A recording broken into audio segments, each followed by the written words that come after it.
Hey guys, welcome to another episode of Day in the Life of Vintage Classic Specialist. It's Thursday, had the shop all to myself. Jacob decided not to come in. Rafa doesn't come in on Thursdays and Fridays, so yeah, I had kind of a nice quiet day at the shop. I did have a couple potential customers stop by to discuss their projects, so that's always good. We're gonna have some space opening up here in the shop pretty soon, so looking to fill those with hopefully with restoration projects. Although we do have some other potential smaller projects that we may bring in pending space and so on. But other than talking to those folks and sending a bunch of texts and emails and all that good stuff, pretty much worked on this other Manx today. So this is Manx number 2 in our shop. Manx number 1 being this one. So yeah, I finished stripping the old chassis down. I just had a few remaining things on it. Some of the rear brake lines were still on there that we're going to reuse because they were all essentially new. The wiring harness, which the donor car had a clone Manx body on it, not a real Manx body, and so the wiring was run through the pan. On a real Manx, to my knowledge, only on real Manxes, there's actually a tube that's integrated into the body that kind of runs underneath here all along up to the front to back. I can show it to you real quick here. Let's see, there it is. Yeah, so see this outlet right here? So this is the outlet to it, the inlet to it, or whatever you want to call it, is up on the front. Excuse me. So yeah, this tube is integrated into the body, and that's how you run wires from the front of the car to the back. So kind of cool. And that's, as far as I know, a Manx only thing. I don't believe any of the clones ever had that. So it's actually a nice detail on true Manxes, and a way to tell one when you're looking at it.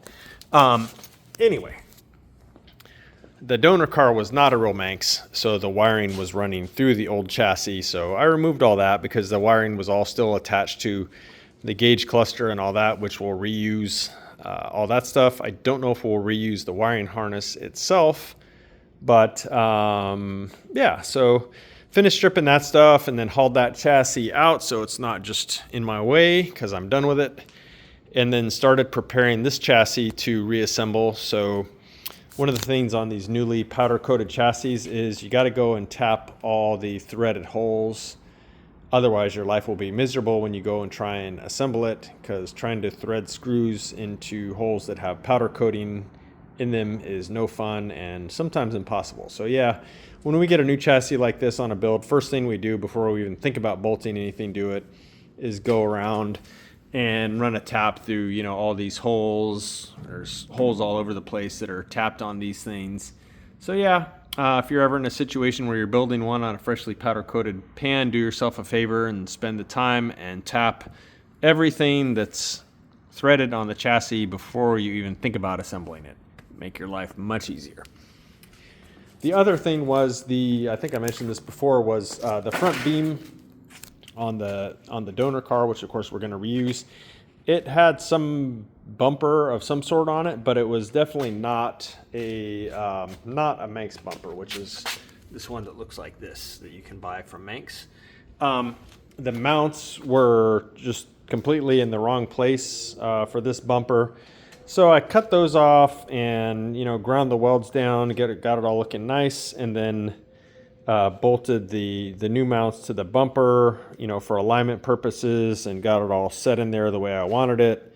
And then went ahead and welded that up, and then repainted everything, touched up all the paint where I had welded, and ground the old ones off and so on. So this is ready to go on now. So that is going to go on, I'll probably go ahead and put it on tomorrow. On the back, went ahead and ordered new spring plate grommets. The donor car, I think the spring plates had never been off of it. They were actually very hard to get off, and I think the grommets were very old and original.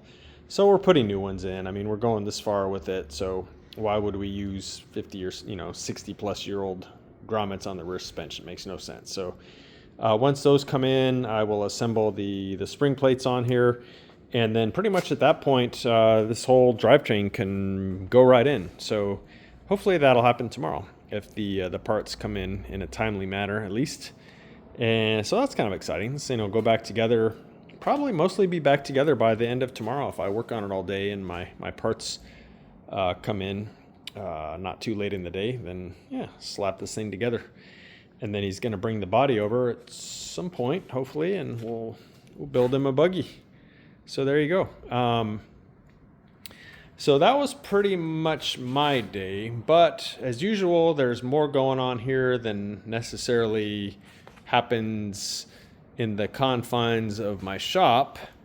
And by that, what I mean is that the 67 Beetle, oh, there's the 911.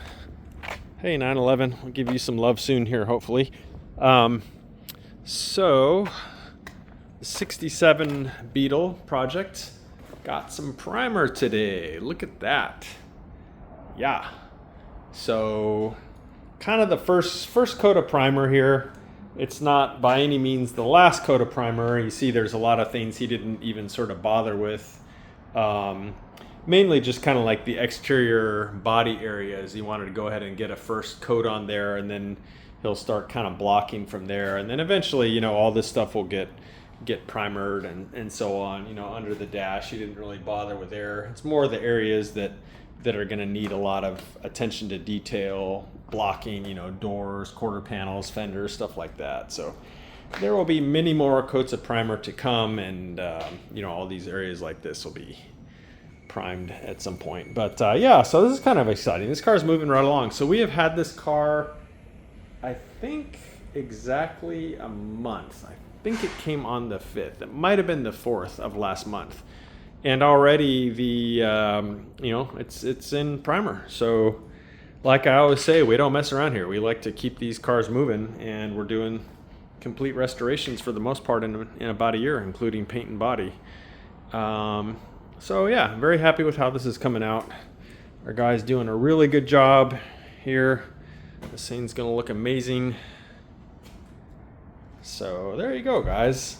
That is actually it for today. So I will see you guys again tomorrow. Thanks for watching. Bye.